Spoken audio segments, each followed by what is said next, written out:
I want to tell you about something most people are afraid of: silence. Not the silence of an empty room, not the silence of a library or an early morning before the city wakes, the silence of a conversation, the pause between sentences, the moment when someone has spoken and you have not yet responded, the space that most people rush to fill with words, with noise, with anything, because silence in a conversation feels uncomfortable, especially in a foreign language. In English, when you're still learning, silence feels dangerous, like it proves something. Like the pause means, I do not understand. I do not know what to say. My English is not good enough. So you fill it quickly, with imperfect words rushed out before you are ready, with half formed sentences that come out wrong because you did not give yourself a moment to think. But here's what most people do not realize: silence in a conversation is not a weakness, it is a skill. The most effective communicators in any language use silence deliberately. They pause before answering, they think before speaking, they do not rush the silence, and the silence makes everything they say better. Today's story is about a young man named Samir. Samir was terrified of silence in English. He rushed every sentence, he filled every pause, until he learned that the pause was where the best communication lived. This is his story. Meet Samir.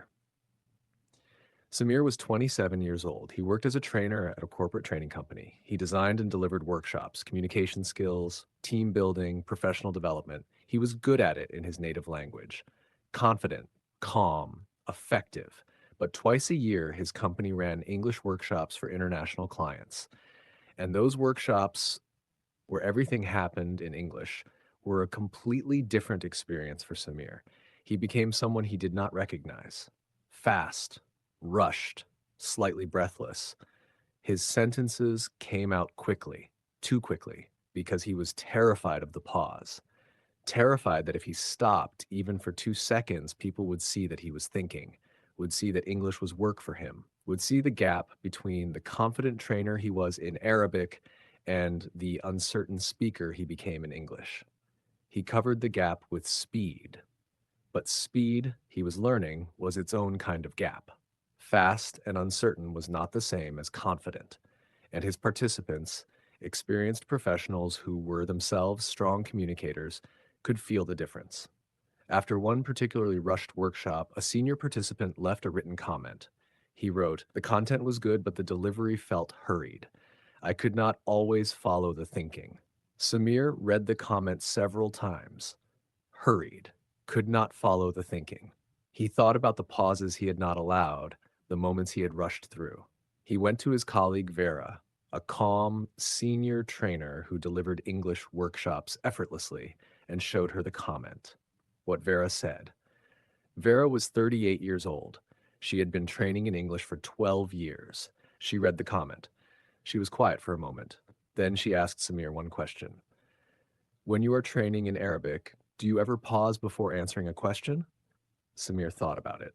Yes, he said. Often, I think before I answer, it shows I am taking the question seriously.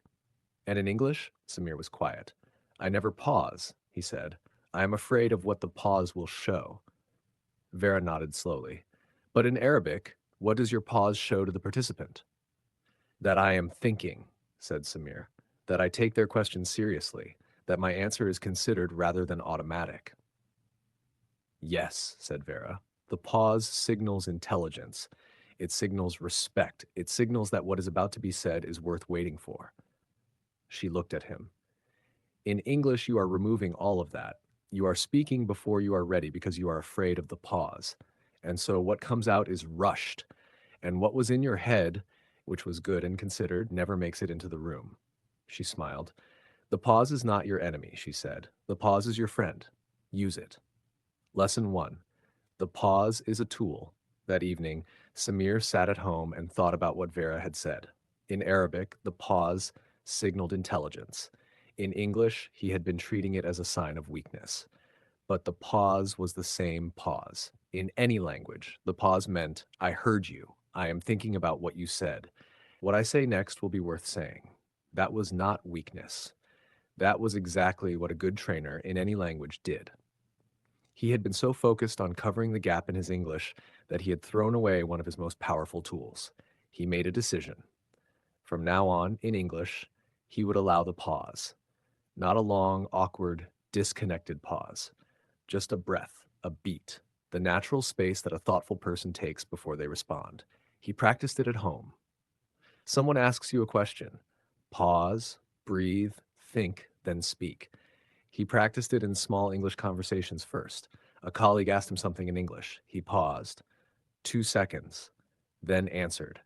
It felt uncomfortable. He was very aware of the pause. He was sure the other person was noticing, but the other person did not react. They waited. And when Samir spoke, having had 2 seconds to find the right words, the sentence came out better than it would have in the rush. He wrote in his notebook, "The pause is a tool. I used it today. The sentence was better for it. Daily English sentences. Repeat after me. I pause before I answer. The pause makes my words better. Silence in a conversation is a tool, not a weakness. 2 seconds of thinking produces better sentences than 0 seconds. I breathe. I think. Then I speak. That is my new order. The pause shows I take the question seriously. My best English comes after the pause, not before it. I stop rushing and I start thinking. That changes everything." Lesson 2. Silence as listening. 1 month after deciding to use the pause, Samir discovered something unexpected. Allowing silence had made him a better listener. Before, when someone was speaking to him in English, part of his brain was always preparing the next sentence, thinking about what to say before they had finished saying what they were saying. He was listening and preparing at the same time, which meant he was not fully doing either. But when he committed to the pause, when he told himself, "Do not prepare until they finish," he could listen completely. He could follow the whole thought. He could understand not just the words, but the meaning behind them.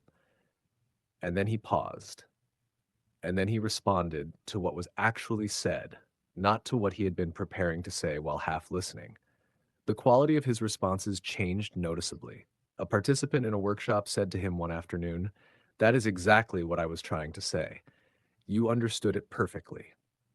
Samir thought about why. Because he had listened completely. Because he had paused before responding. Because the response had been shaped by the actual question rather than by his prepared answer. The silence between listening and speaking was where understanding lived. He wrote in his notebook, "Silence is not just a speaking tool. It is a listening tool. I hear more when I stop preparing what to say." Daily English sentences. Repeat after me.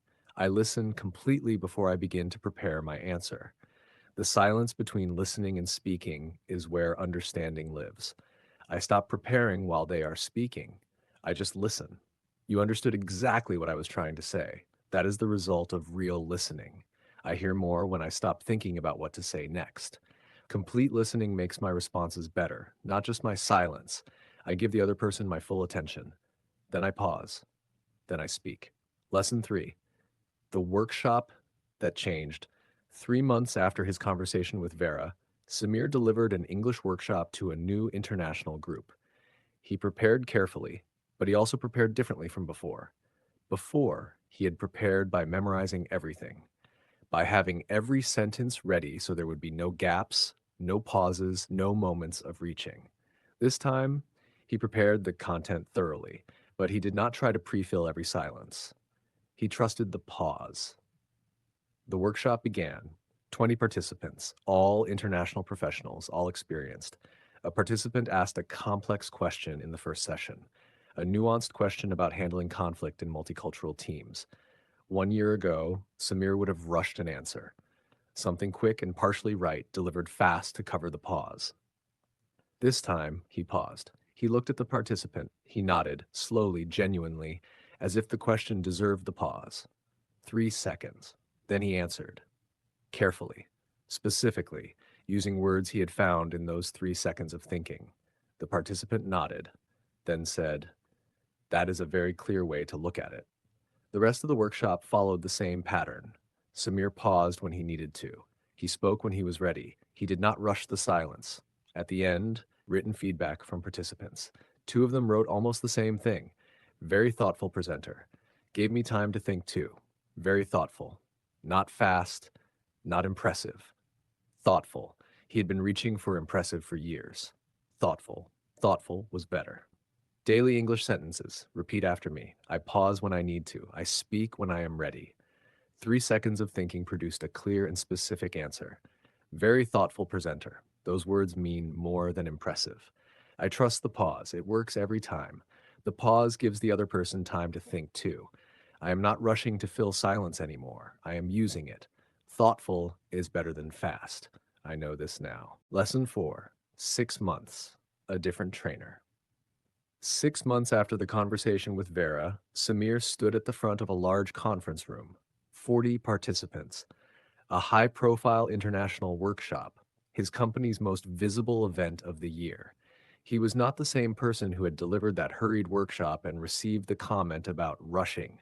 He was calmer, more present, more in control, not of the speed, but of the space. When he spoke at a pace that gave his words room. When someone asked a question, he paused before responding. When silence arrived, he allowed it to stay for the moments it needed. The workshop lasted 2 days. At the end, the senior client representative came to speak with him. She said, I have attended many workshops like this. Yours stood out. There was something very settled about your delivery, like you were completely comfortable with the material and with the room. Settled, completely comfortable. Samir thought about the pauses, about the silence he had spent 6 months learning to trust rather than fear. He said, Thank you. I learned recently that silence is not something to avoid, it is something to use. She looked at him with mild surprise. Then she smiled. That is a lesson most people never learn, she said. He wrote in his notebook that evening. 6 months of trusting the pause. She said settled and comfortable. That is what silence builds. Daily English sentences. Repeat after me. 6 months of trusting the pause built a settled presence, settled and comfortable. That is what silence built. I learned that silence is not something to avoid, it is something to use. Most people never learn this. I did. And it changed everything. Silence gave my words room. That room made them land better. I am a different communicator now. The pause made me. 6 months, one lesson. Everything changed. Final words. Use the silence. Samir's story is simple. He was a skilled trainer in his own language, confident, effective, a person who used silence deliberately and naturally. In English, he abandoned all of that. He rushed. He filled the silence. He covered his uncertainty with speed. Until Vera asked one question. In Arabic, what does your pause show? And Samir understood. The pause was the same in every language. And in every language, it signaled the same thing. I heard you. I am thinking. What I say next is worth saying. He stopped running from the silence. He started using it. And 6 months later, settled, comfortable, thoughtful. Maybe you rush your English too. Maybe the silence in a conversation makes you reach for words before they are ready. Maybe you speak fast to cover the uncertainty. Maybe what comes out is not quite what you meant because you did not give yourself the moment to find it. I want to suggest one thing. The next time you are in an English conversation, pause before you answer, just 2 or 3 seconds. Breathe, think, find the words, then speak. You will find that what comes out after the pause is better, clearer, more yours. The silence is not the gap in your English. It is the space where your best English lives. Use it. See you in the next one. Stay calm, stay present, and remember, silence is golden.